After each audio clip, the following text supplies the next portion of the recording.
Have you heard that kids these days are living life buried in screens? Clearly, Hunter Banks hasn't gotten the memo. I mean, this job doesn't feel like a job. It's more just what I do day to day, and I love it. Hunter does grunt work that keeps the seaplanes flying at Kenmore Air. You wouldn't guess that he's the son of the boss, unless you knew the Monroe Banks family. Well, we all started working the front line. I started working here when I was probably 13. That includes cleaning restrooms and dumping trash and washing airplanes. And we'd fly up and I'd work on the line and do fish boxes and work in the office and take reservations. The biggest seaplane company in America is taking a victory lap.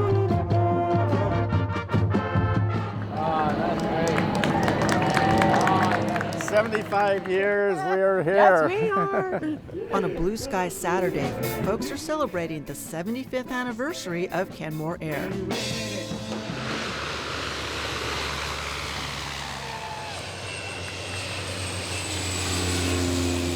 For Kenmore President Todd Banks, it's a moment to reflect on why his company is one of the few family-owned businesses that survive into a fourth generation. our secret sauce is, I think we have a unique relationship with our ownership, management, and employees where we truly treat each other like family. Here's one example of the devotion Kenmore inspires.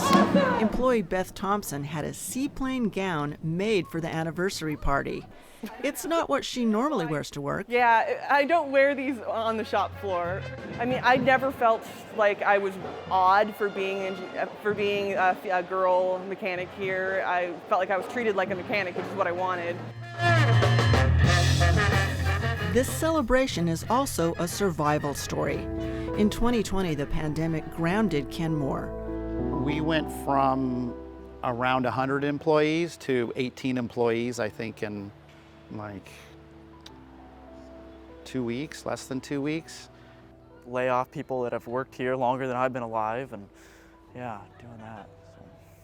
So, but we're coming back. Bob Monroe and a couple of friends started Kenmore Air in 1946. They converted an old shingle mill on Lake Washington into a seaplane airport. Early on, Monroe found himself in charge of the business. He would run it for more than 50 years. It originally started out to just be a flight training operation. Then people started asking for flights to famous fishing spots, and the charter business took off. Bob Monroe's kids, Leslie and Greg, grew up in a house at the airport, riding trikes under tall planes. We used them as toys, kind of. We would build camps underneath the fuselage. Seaplanes were this family's station wagon. We fly over there and have a picnic on a remote beach, remote And area of swim. the beach. That Build a was just fire, roast hot dogs, cook oysters, swim. s'mores. I'd just like to go on record as saying it was not a glamorous life. It was really, really hard. And their dad was gone a lot, sometimes doing dangerous work, toting torpedoes for the Navy, or flying supplies to scientists doing research on glaciers. This was the craziest of those missions. Snow Dome on Mount Olympus wasn't long enough for takeoff, so Monroe dropped onto a steep slope under the glacier and into thin air. What most of us think of as Kenmore Air, those yellow striped planes purring by the Space Needle, that's scheduled service. It didn't start until the 1980s, around the time Kenmore opened a terminal on Lake Union.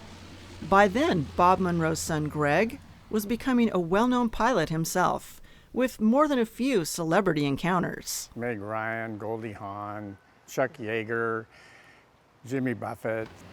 Inside hangars, you'll find the less glamorous side of Kenmore Air. That diversity has helped the airlines survive economic turbulence. We sell parts all over the world, And then we also maintain airplanes for other customers. Kenmore's mechanics are known for taking rusting carcasses of vintage seaplanes and transforming them. I said, if you teach me how to fly it, I will buy it. John Nordstrom, yes, one of those Nordstroms, bought a vintage Beaver from Kenmore in 1991. 30 years later, Nordstrom flew his prized possession to the anniversary party, Yeah, you can do it. where he claimed this plane is so easy to fly, Put your butt on the seat and you'll be in great shape, like I do. a reporter could do it. Sit there, put your feet on the pedals. There's the yoke. This is crazy. Pull it towards you. That's how you go up. Now tip the wings the other way. Pretty easy, huh? I just got a flying lesson from Mr. Nordstrom. I know. Nordstrom is one of those customers who's become a friend of the Monroes. We are so lucky to have the family. I'm from a family business, and family businesses can be really good or really not good. And this is a really good one. But even good businesses have failed in this pandemic. Kenmore won't be one of them. The company launched an anniversary scenic flight for $75, and the phones started ringing. It just got so busy, but we have like a third of the staff that we normally have. So it was like, especially for a family, we were just putting different hats on and doing whatever we could to just kind of get back. It's exhausting, but it's worth it. It's great to see the planes flying and hear the noise of the engines going. Since 1946, the rumble of float planes has been part of the soundtrack of Puget Sound. Will Kenmore Air survive another 75 years? Will it still be all in the family? When I'm not working, I'm flying, and when I'm not flying, I'm working pretty much. Hunter is training to become a Kenmore pilot. Todd, So at the end of a long turn this day, out? the boss fills in as line crew. you be the line crew? Yeah. All right. With son Hunter at the controls Keep them straight and level. and Uncle Greg in the Thank passenger you. seat.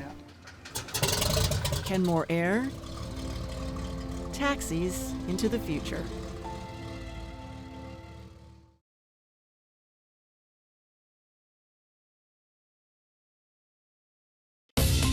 Watch CityStream Tuesday nights at 7 on the Seattle channel, or find us anytime online at seattle.gov.